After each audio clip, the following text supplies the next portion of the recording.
Electric motors are designed to produce continuous rotation as long as there is current flowing in the circuit. How does a direct current DC motor work?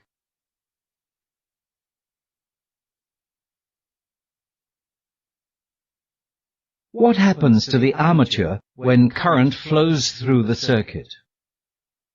Click on the switch to find out.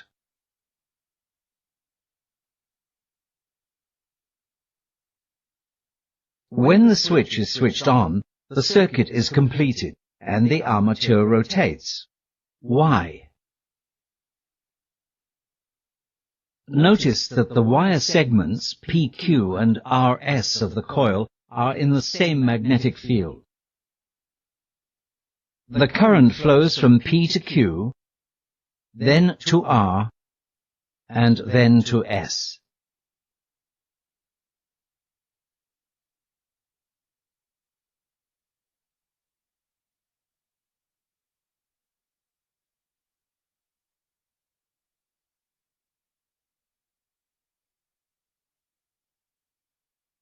When current flows through a wire, a magnetic field appears around it in the form of concentric circles.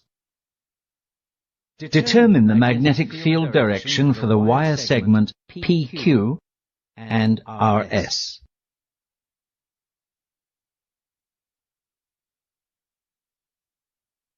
The direction of the magnetic field lines of the wire can be determined by using the right-hand grip rule.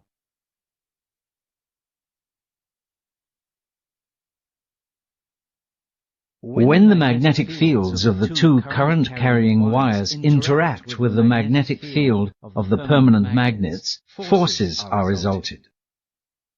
Determine the direction of force on the wire segments PQ and RS.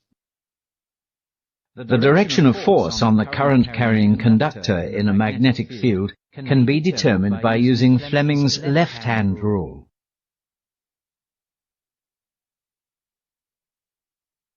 When the magnetic fields of the two current-carrying wires interact with the magnetic field of the permanent magnets, a catapult field is formed. The wire segment PQ experiences a downward force, while wire segment RS experiences an upward force.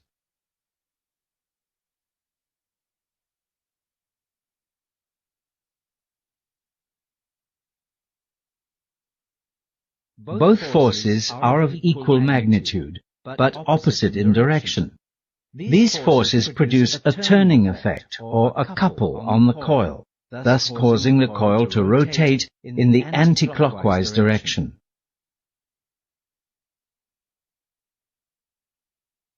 When the coil has reached the vertical position, the commutator is not in contact with the brushes. As there is no contact with the power supply, there is no current flowing in the coil. The magnetic field lines around the coils disappear. Hence, there is no force acting on the coil.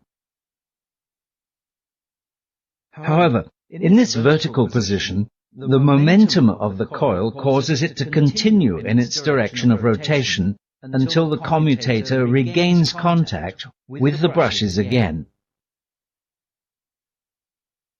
When the coil continues to turn half of a rotation to the horizontal position, the commutator comes into contact with the brush, and current flows from S to R, then to Q, and then to P.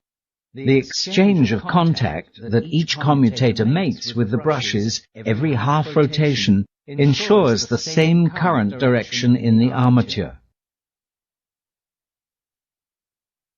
The same current direction on the armature produces the same direction of forces on each wire segment, thus causing the armature to continue turning in the anti-clockwise direction.